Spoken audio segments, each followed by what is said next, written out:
Bismillahirrahmanirrahim. Assalamualaikum warahmatullahi wabarakatuh. Waalaikumsalam warahmatullahi wabarakatuh. Alhamdulillah rabbil alamin wa bihi nasta'in ala umuri dunya waddin.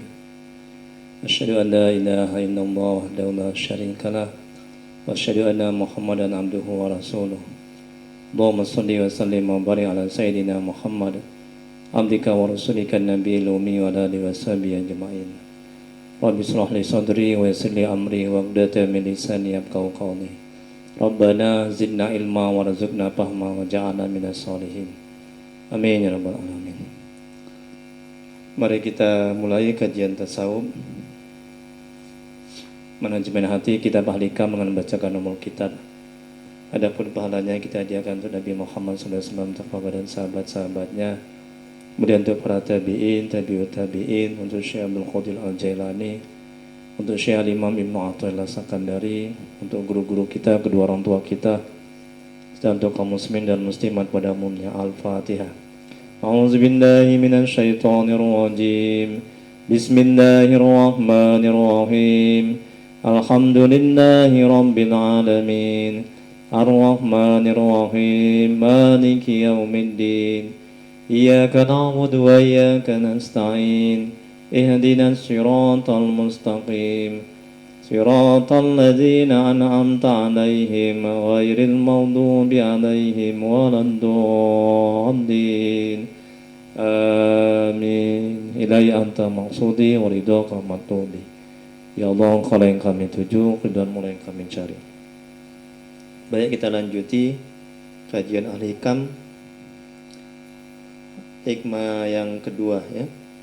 Hikmah yang kedua halaman 3 ya. Benar ya? Halaman 3 kan? Nah, halaman 3 dan 4 nih hari ini ya.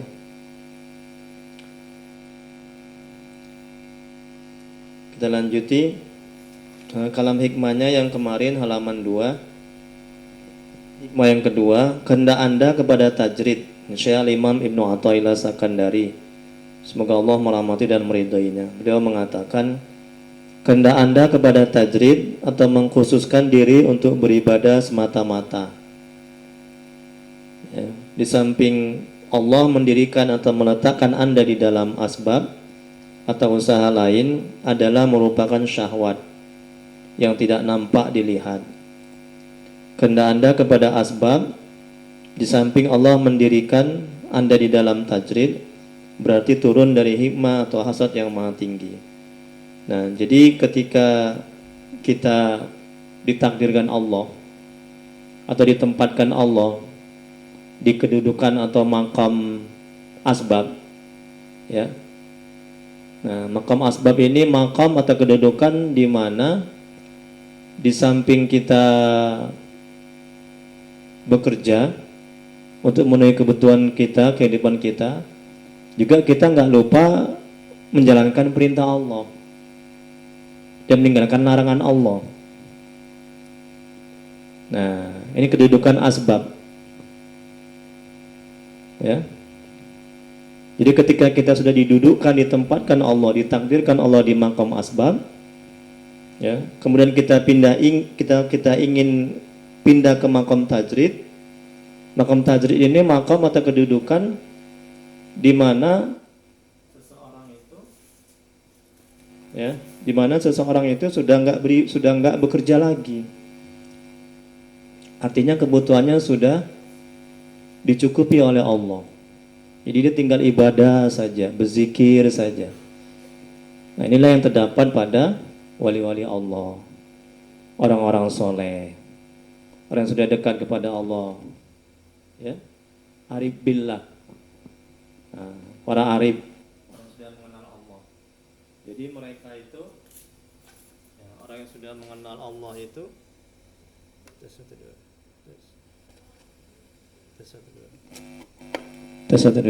orang yang sudah mengenal Allah itu ya, nah, yang Allah sudah dudukkan di makam tajrid itu. Nah, mereka sudah tidak bekerja lagi. Adapun kalaupun misalnya mereka bekerja, itu untuk menjalankan perintah Allah.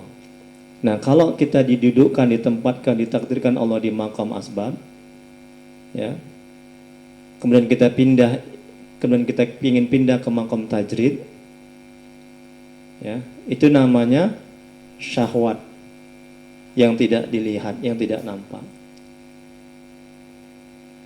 Sebaliknya, bila seseorang sudah didudukkan di maqam tajrid, ya, semua segala sesuatunya sudah dimudahkan oleh Allah, ya, kehidupannya, rezekinya, ya, jadi dia tinggal beribadah aja.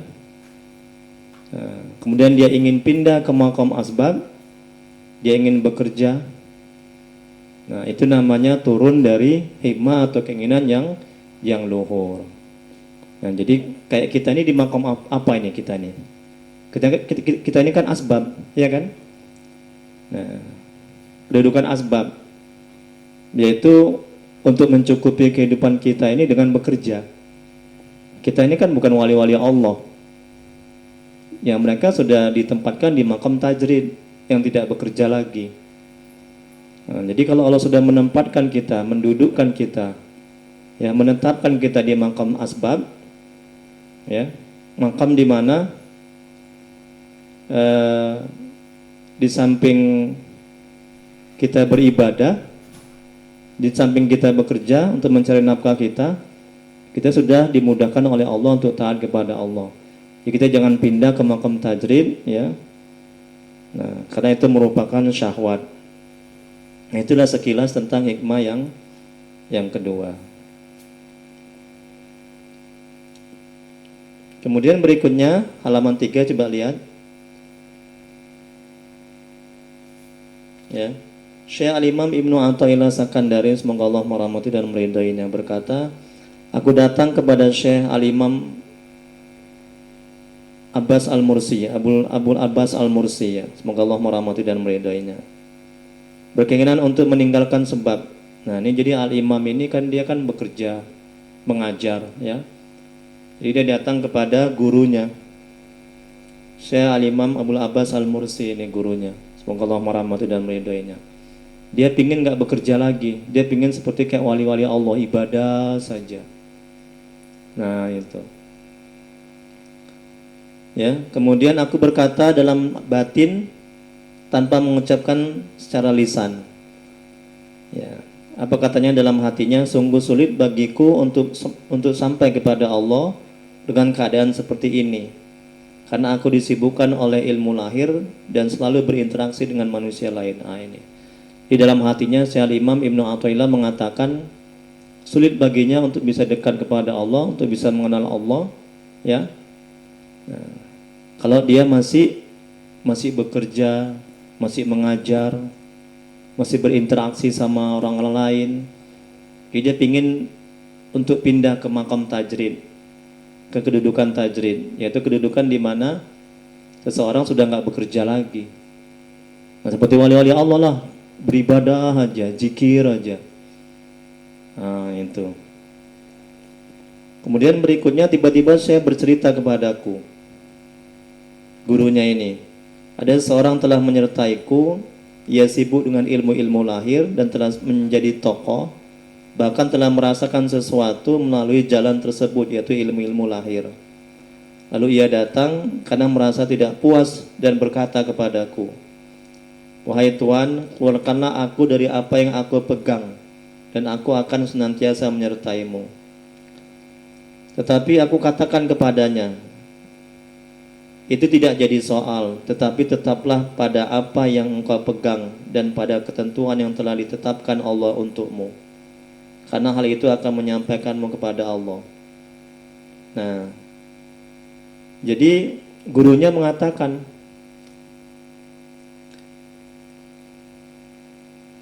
tetap aja istiqomah, mengajar, bekerja, kata gurunya, berinteraksi dengan manusia lainnya. Ini nasihat gurunya. Nah, jadi insya Allah kalau engkau istiqomah, terus saja bekerja, kemudian tidak lupa menjalankan perintah Allah, nanti Allah akan memindahkan dari maqam asbab ke maqam tajrid, seperti kayak wali-wali Allah itu. Mereka sudah nggak sibuk mencari rezeki, tapi rezeki yang datang kepadanya, ya kan? Itulah tajrid itu. Nah, itu nasihat gurunya, guru Al-Imam Ibnu Athaillah pada dia. Nah, kemudian saya melanjutkan sambil memandangku, begitulah keadaan siddiqin, orang-orang yang mendapat petunjuk. Mereka tidak akan keluar dari sesuatu sehingga Allah mengatur rencana untuk mengeluarkan mereka. Lalu aku meninggalkannya, dan sungguh Allah telah menghilangkan masalah dalam hatiku, dan aku menjadi tenang serta pasrah pada Allah. Nah, ini tadinya saya Imam Ibnu Athaillah gelisah, dia nggak tenang hatinya. Nah, dia mengatakan dalam hatinya, macam mana aku bisa seperti kayak wali Allah, macam mana aku bisa mengenal Allah, macam mana aku bisa dekat kepada Allah, sementara aku disibukkan dengan mengajar, dengan bekerja, dengan berinteraksi sama masyarakat.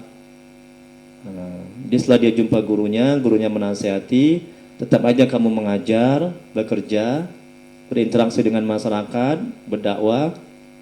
Nah, nanti Allah akan memindahkan dari makom asbab, ke makom yang bekerja itu, ke makam kedudukan tajrid. Ya, kedudukan di mana seseorang itu sudah nggak bekerja lagi seperti kayak wali-wali Allah itu, ya kan? Nah, Pak Haji tahu almarhum Syekh Abdul Wahab Rokan, pernah dengar? Saya sudah ziarah, itu kan wali Allah itu. Nah, itu. Ya, doanya makbul dia kan, banyak diziarahi orang kan. Saya udah berziarah ke situ. Itu wali Allah. Syekh Abdul Wahab Rokan di Babu Salam kan. Nah, itu. Jadi rezeki datang kepadanya kan. Ada aja yang bawa beras apa segala macam kan. Dia udah gak sibuk lagi mencari rezeki. Nah, itu dia sudah didudukkan Allah di makam tajrid. Nah, makam di mana Allah sudah memudahkan ya masalah rezeki, ya, kehidupan penghidupannya. Kemudian berikutnya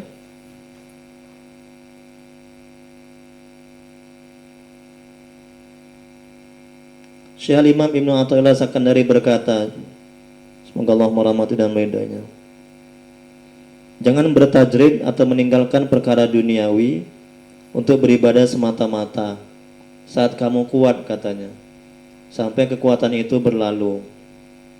Jika kamu ingin menguasai nafsumu, sebab jika engkau sebab nomor 3, halaman 3 Pak Haji. Nah, halaman 3 ini ada Syekh Imam Ibnu Athaillah, mana? Ada kan? Nah, Syekh Imam Ibnu Athaillah Sakandari berkata, nah itu, ada kan?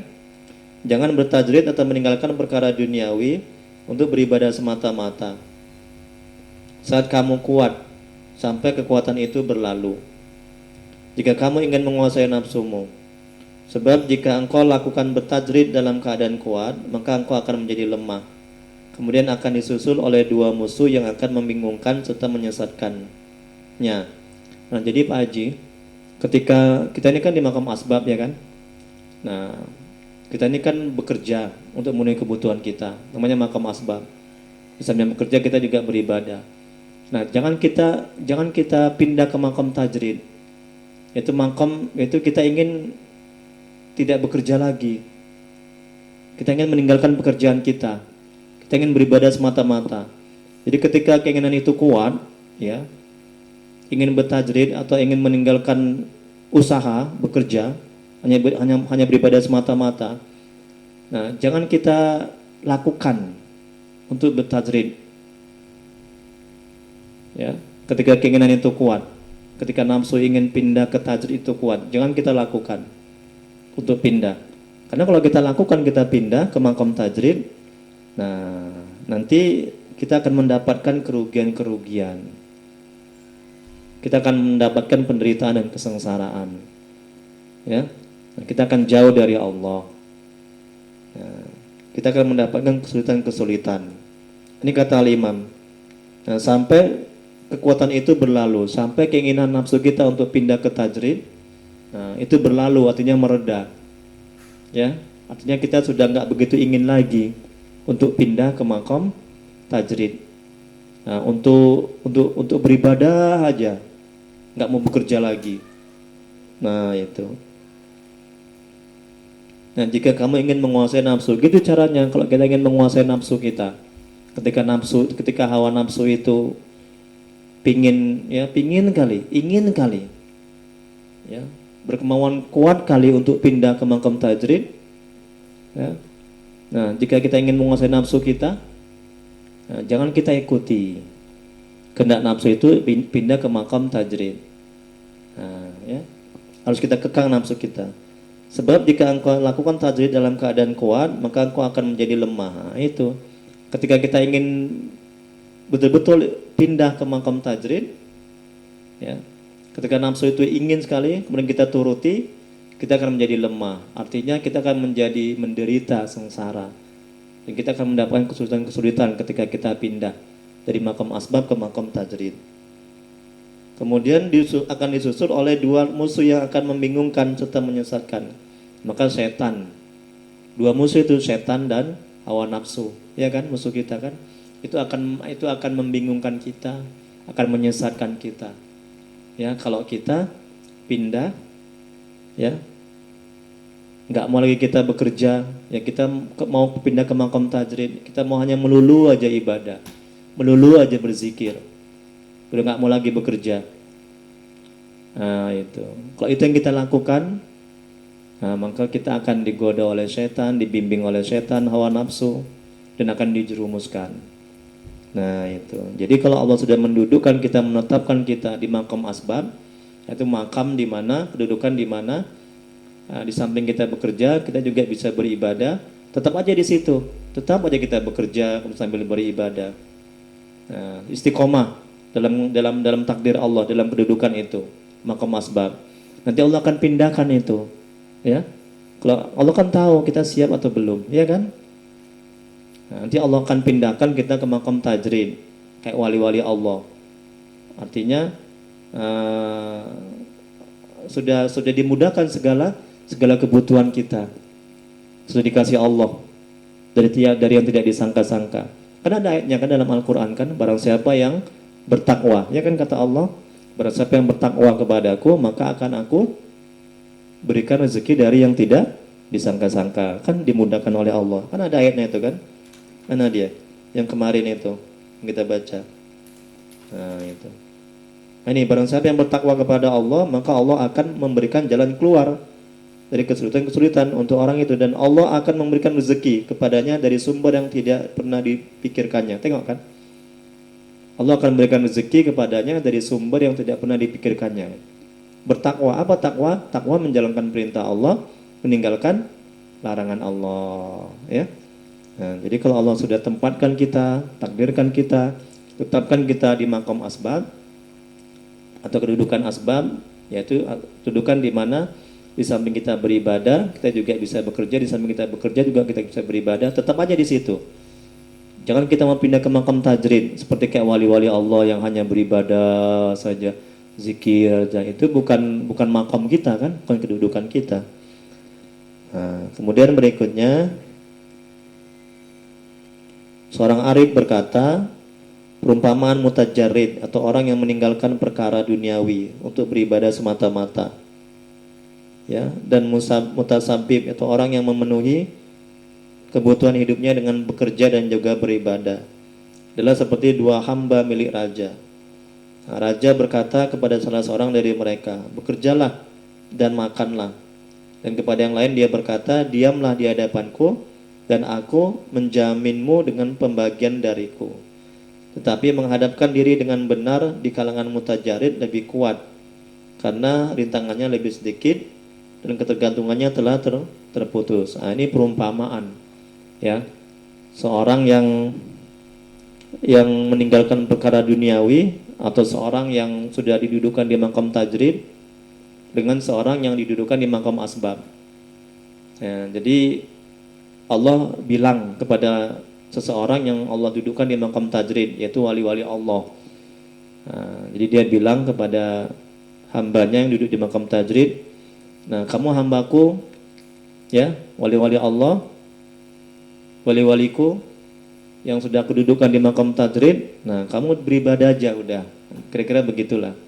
Kamu beribadah aja, zikir ya, sholat, nah, Masalah rezeki nanti jangan kamu pikirkan. Nah, gitulah kira-kira. Nah, kemudian juga sama satu lagi seseorang yang Allah dudukkan di makam asbab, ya, makam di mana di samping dia bekerja juga dia beribadah, maka Allah mengatakan sama hambanya yang Allah dudukkan di makam asbab, apa kata Allah? Bekerjalah dan makanlah. Nah, itu, ya. Jadi kira-kira begitu ya untuk mendekati paham. Kemudian berikutnya firman Allah dalam Al-Quran, dan aku tidak menciptakan jin dan manusia melainkan agar mereka supaya mengabdi kepadaku.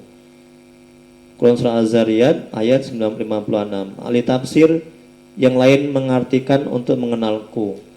Nah, jadi memang pada hakikatnya kita diciptakan Allah ini untuk mengenal Allah. Nah, untuk beribadah, mengenal Allah.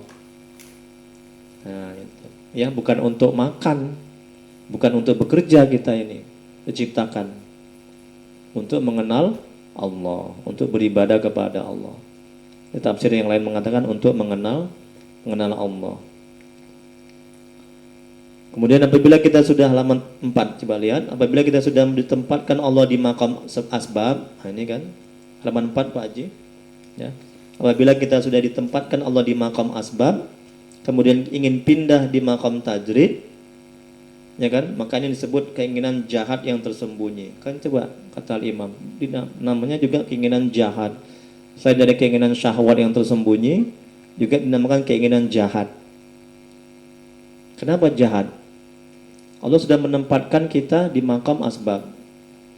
Makam atau kedudukan, di samping kita bekerja, kita bisa beribadah. Kemudian kita ingin pindah ke makam tajrid. Makam di mana melulu ibadah. Ya kan? Kita nggak mau kerja lagi. Kenapa dibilang jahat? Karena kita tidak menuruti kehendak Allah. Karena kita sudah menyimpang dari ketentuan Allah.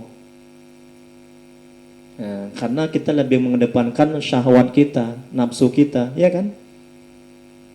Nah, kan anggapan kita, enak tuh yang wali-wali Allah ya, kan gitu kan Pak Haji? Mereka nggak bekerja lagi, ibadah aja, kan gitu kan? Enak tuh orang-orang dekat kepada Allah, orang yang soleh kepada Allah, rezekinya datang dari segala arah, kan gitu kan?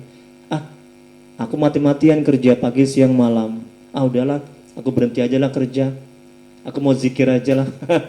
Kan ada orang gitu kan? Nggak mau payah-payah, kan Allah maha kaya, kan gitu. Itu udah nafsu yang bermain, ya kan? Itu sudah godaan syaitan. Ya. Kemudian sebaliknya, orang yang sudah ditempatkan Allah di makam tajrid, kemudian ingin pindah ke makam asbab, maka ini disebut penurunan dari tingkat yang tinggi. Ini kebalikannya. Jadi kalau orang sudah didudukan di makam tajrid seperti kayak wali-wali Allah, orang-orang soleh, kemudian dia ingin pindah. Aku bosan berzikir aja, aku ingin ke makam asbab lah, aku ingin bekerja lah. Nah, berarti ini namanya turun dari hikmah atau keinginan yang tinggi. Apa keinginan yang tinggi itu? Derajat yang tinggi, yaitu mengenal Allah, dekat kepada Allah. Ya. Tanda-tanda orang yang direstui atau diridhoi Allah menempati makam asbab adalah yang pertama, ini dia nih tanda-tandanya. Ya, tanda-tanda orang yang direstui atau diridhoi Allah menempati makam asbab adalah yang pertama, usaha kita cukup untuk kebutuhan dan bahkan membantu orang lain. Ini tanda-tanda. Ini coba kita introspeksi, evaluasi diri Pak. Kita ini makam asbab atau makam tajrid? Ini ciri-cirinya nih. Tanda-tanda orang yang direstui atau diridhoi Allah menempati makam asbab. Makam di mana di samping dia bekerja, dia juga beribadah, ya. Nah, kemudian yang kedua, usaha kita tidak melalaikan ibadah kepada Allah. Yang ketiga, usaha kita tidak menarik ke jalan yang diharapkan oleh Allah. Yang keempat, usaha kita yang baik-baik dan bergaul dengan orang yang baik-baik. Yang kelima, usaha kita menjauhi orang-orang yang jahat dan usaha yang tidak baik. Yang keenam, adanya niat yang soleh. Inilah. Jadi kalau ada keenam ini dalam diri kita, berarti Allah menempatkan kita di makam asbab. Atau Allah ridho dan merestui kedudukan kita sekarang. Itu maqam asbab. Dan berikutnya, bila tanda-tanda yang 6 ini sudah susah kita dapatkan, ya, karena itu susah kita dapatkan, usaha kita sulit beribadah, kemudian usaha kita bercampur dengan yang haram, ya. Nah, pindah ke usaha lain. Bila tidak bisa juga, pindah ke makam tajrid. Ini dia Pak. Ini ciri-ciri Allah ingin memindahkan hambanya ke makam tajrid.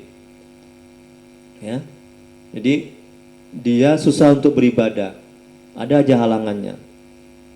Nah, kemudian dia tidak bisa menghindari yang haram dalam usahanya itu. Nah, maka dalam hal itu, ini Al-Imam mengatakan, nah, kalau sudah begitu, itu ciri-ciri Allah mengizinkan kita, merestui kita untuk pindah ke makam tajrid. Yaitu udah tinggalkan usaha itu, udah beribadah saja, berzikir saja. Nah, ini ciri-cirinya Allah membolehkan atau memindahkan kita ke makam tajrid. Ya. Kemudian tanda-tanda orang yang direstui atau diridhoi di makam tajrid adalah, ini wali-wali Allah, orang-orang soleh, orang yang sudah mengenal Allah. Yang pertama, Allah memudahkan bagi kita kecukupan. Ya, tadi kata Allah kan ada aja rezeki dari yang tidak disangka-sangka. Yang kedua, Allah jadikan diri kita tenang, tentram ketika tidak ada harta. Nah, itu. Kemudian yang ketiga, tidak ada tamak dengan milik orang lain. Yang keempat, sibuk waktu dengan ibadah. Nah, itu tanda-tanda Allah menempatkan kita di makam tajrid, ya, kayak wali-wali Allah, orang-orang soleh. Dan tanda-tanda ciri-ciri Allah merestui dan meridhoi kita di makam tajrid. Jadi kesimpulannya, kalau kita ini Pak, makam apa ini? Tajrid apa asbab? Asbab kan? Nah, kan kita bukan wali Allah, ya kan? Kan kita mesti bekerja. Nah, kayak Bapak, nah Pak Haji walaupun dengan nggak bekerja, kan juga awalnya bekerja, dapat pensiunan. Kan itu artinya juga masih bekerja itu. Nah, itu. Jadi kita Pak, jangan pindah ke makam tajrid. Ah, udahlah, aku nggak mau kerja lagi lah. Uang pensiun, kalau pun aku udah pensiun, uang pensiunku semuanya aku kasih lah sama orang lain. Aku mau kayak wali Allah aja lah, ke makam tajrid. Aku zikir aja, aku ibadah aja. Nah, nggak boleh seperti itu Pak. Ya, nah, itu. Nggak boleh seperti itu. Tetap aja kita istiqomah dengan keadaan kita seperti ini.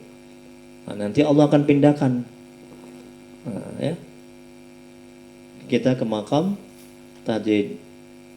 Ya. Wallahu alam. Hanya Allah yang maha mengetahui. Itu insyaallah minggu depan kita masuk hikmah yang ketiga.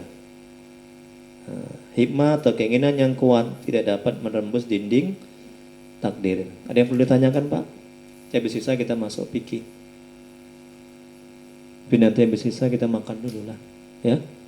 Kita makan dulu sebentar, habis itu masuk. Atau kita belajar fikih dulu sebentar, habis itu baru makan. Ada yang bertanyakan Pak? Kira-kira paham ini? Udah mulai alhamdulillah ya. Di rumah ada nggak dibaca? Nggak sempat. Nah, tapi ini karena udah yang kedua udah mulai paham ya.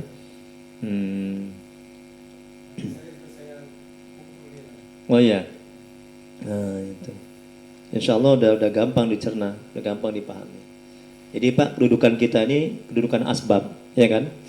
Kedudukan asbab itu adalah kedudukan di mana di samping kita bekerja, kita juga beribadah. Nah, bekerja untuk memenuhi kebutuhan kita. Kalau makam tajrid, apakah bekerja lagi Pak? Pak Haji? Kalau makam tajrid? Enggak, ibadah aja. Kayak wali-wali Allah, ya kan? Dari mana mereka makan rezeki? Dari mana Pak Haji? Langsung kan? Betul kan? Nah, itu. Contohnya yang paling dekat itu Syaikhullah Habrokan itu, almarhum. Kan gini Pak Haji, tok. Ini tuan ada beras, kan gitu ya. Tok ini ada jagung, segala macam dari segala arah. Nah,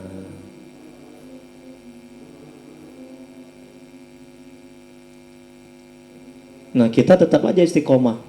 Nanti kan Allah pindahkan sendiri. Jangan kita pindahkan dengan kemauan, dengan nafsu kita. Itu namanya syahwat, ya kan? Nah, itu. Dan nggak akan baik jadinya. Kan Allah Maha tahu keadaan kita. Oh, ini hambaku ini belum mampu dia, kan gitu ya. Belum sanggup dia. Akan rusak nanti akidahnya kalau aku pindahkan. Akan nanti hilang pekerjaannya, kan gitu. Akan berkurang keyakinannya nanti kepadaku kalau aku pindahkan. Nah, gitu Pak Haji. Ada pertanyaan Pak Haji? Cukup ya? Alhamdulillah paham ya? Alhamdulillah, senang saya. Nah, jadi pastikan paham setiap hikmah demi hikmah. Oke, doa kita. Ya, udah azan. Kita sholat dulu. Kita masuk fikih sebentar. Nanti punya Pak Haji itu nanti minggu depan saya kasih lagi nanti 2 lembar. Ya. Ini ada 2 lembar nih hikmah yang ketiga. 1, 2, 3 lah. Nah, insyaallah. Dikumpuli nanti dijilid seperti ini. Nah, itu. Nah, nanti usahakan Pak Haji ajari juga lah sama yang lain. Nggak boleh dapat ilmu hanya ilmu sendiri, dapat sendiri, ya. Nah, nah.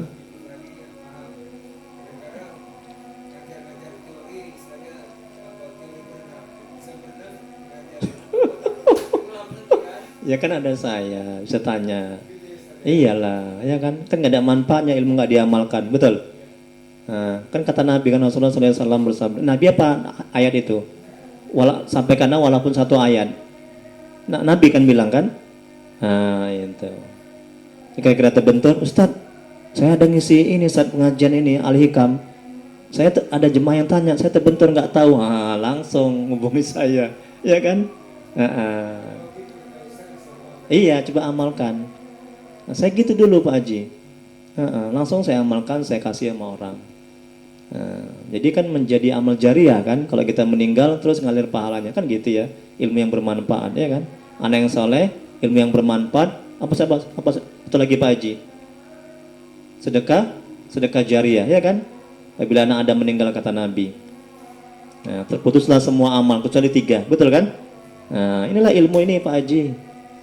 Nah, nanti Pak Haji akan diminta pertanggungjawaban Pak Haji di akhirat. Pak Haji, kamu udah belajar sama Ustadz Tri Al-Hikam, ada nggak kamu sampaikan sama orang lain? Ayo, gimana coba? Betul? Betul lah. Itu kan amanah ilmu itu Pak Haji, betul kan? Kalau nggak Pak Haji sampaikan sama orang lain, minimal sama istri, sama keluarga, oh kena azab kita Pak Haji, ya kan? Pinter. Itu. Yang penting sudah saya sampaikan sama Pak Haji. Karena kewajiban saya.